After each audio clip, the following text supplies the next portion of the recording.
Okey, hari ini kita akan ke bidang pembelajaran ke-12 berkenaan dengan tenaga nuklear di bawah tema tenaga dan kelestarian hidup. Okey, untuk standard kandungan 12.1 ialah penggunaan tenaga nuklear, di mana dalam topik ini kita akan mewajarkan penggunaan tenaga nuklear bagi negara yang telah dikenal pasti. Okey, yang dimaksudkan dengan mewajarkan ialah pelajar-pelajar di akhir topik ini seharusnya dapat menyatakan kebaikan dan juga keburukan penggunaan tenaga nuklear. Okey, kita terus kepada penggunaan tenaga nuklear dan kita lihat dalam aspek yang lebih besar.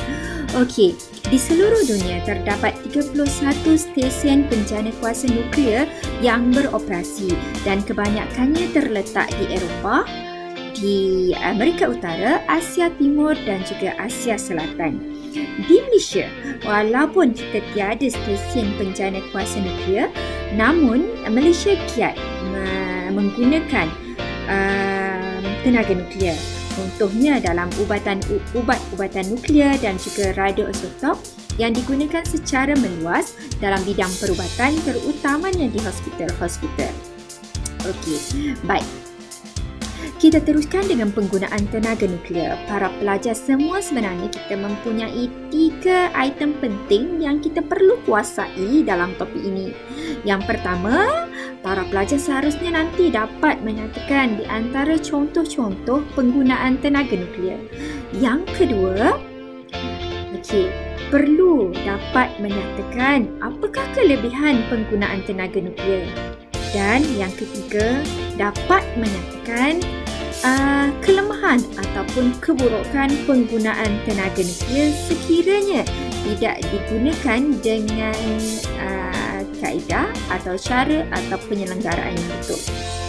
Okey, kita lihat satu persatu iaitu contoh penggunaan tenaga nuklear. Okey, yang pertama kita ada 4. Saya berikan 4 contoh penggunaan tenaga nuklear yang digunakan secara meluas. Yang pertama, tenaga nuklear sebagai sumber tenaga alternatif. Yang kedua, dalam bidang perubatan. Yang ketiga, tenaga nuklear juga digunakan dalam bidang pertanian. Dan yang keempat, tenaga nuklear juga digunakan dalam bidang perindustrian. Okey, kita lihat satu persatu.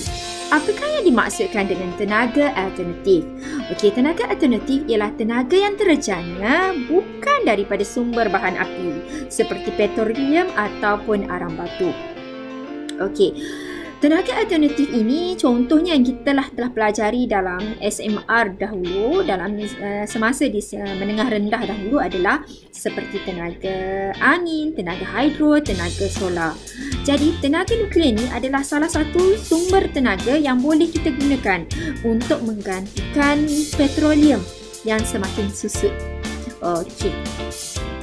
So, kita teruskan yang pertama. Contoh penggunaan tenaga nuklear sebagai sumber tenaga alternatif.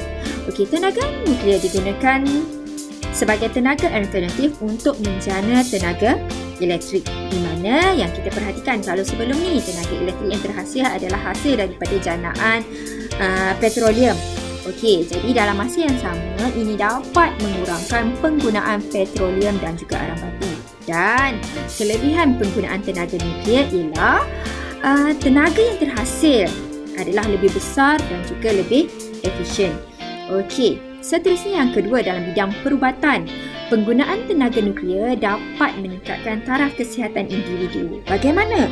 Saya berikan contoh. Yang pertama, kita ada Cobalt-60 iaitu sejenis bahan radioaktif yang menghasilkan tenaga nuklear yang digunakan untuk membunuh sel-sel kanser. Yang kedua, kita ada radioisotop seperti fosforus yang digunakan untuk merawat tumor otak.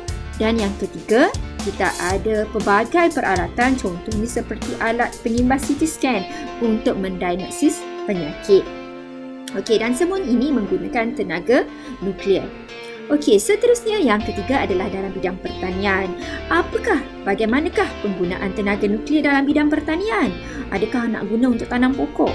Okey, sebenarnya tenaga nuklear dalam bidang pertanian yang pertama adalah untuk ahli penyelidik mengesan bagaimana pengambilan baja oleh tumbuh-tumbuhan.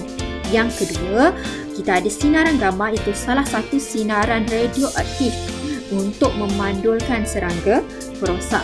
Dan yang ketiga, mutasi aruhan atau kita boleh juga katakan sebagai kejuruteraan genetik untuk menghasilkan bakal tanaman yang lebih bermutu. Okey, itu antara contoh penggunaan tenaga nuklear dalam bidang pertanian. Seterusnya kita pergi yang keempat, ialah tenaga nuklear dalam bidang perindustrian. Kalau awak perhatikan sekarang kita ada peralatan, dan peralatan yang agak sinonim dalam bidang perindustrian adalah Geiger Müller. Okey, Geiger Müller ni digunakan untuk mengesan kebocoran paip bawah tanah. Yang kedua, untuk mengawal ketebalan kertas. Yang ketiga, untuk mengawal ketebalan paip, penyambungan paip, juga untuk mengukur tahap kehausan enjin.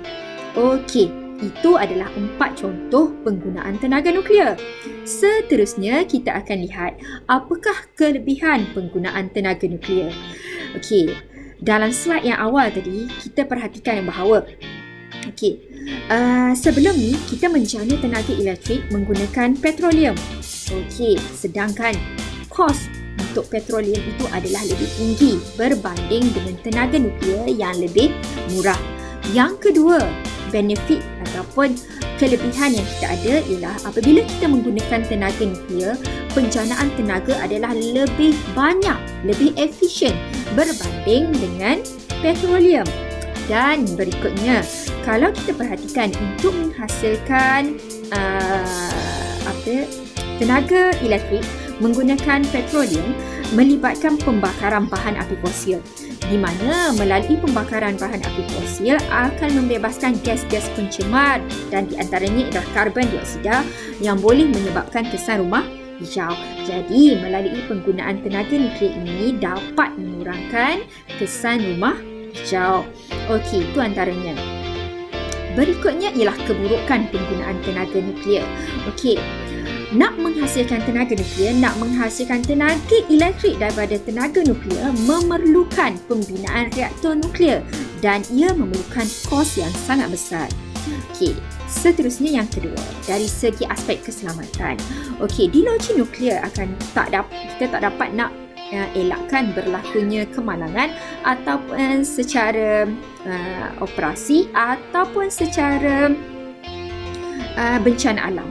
Okey, so kemalangan yang berlaku di loji reaktor nuklear ini boleh mengakibatkan kemalangan maut yang besar. Okey, berikutnya ialah pelupusan sisa radioaktif.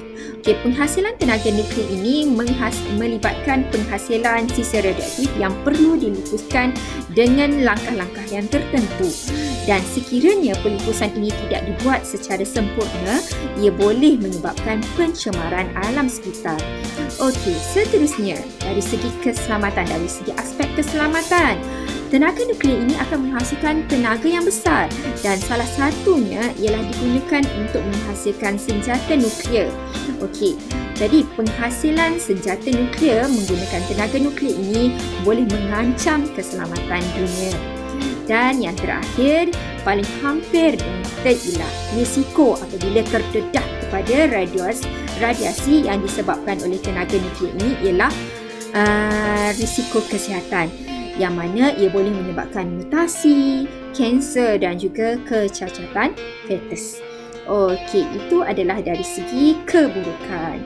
Okey, berikutnya untuk slide yang berikutnya, nanti video akan datang, kita akan lihat berkenaan dengan standard kandungan 12.2, iaitu bagaimana tenaga nuklear dihasilkan. Okey, sekian, terima kasih.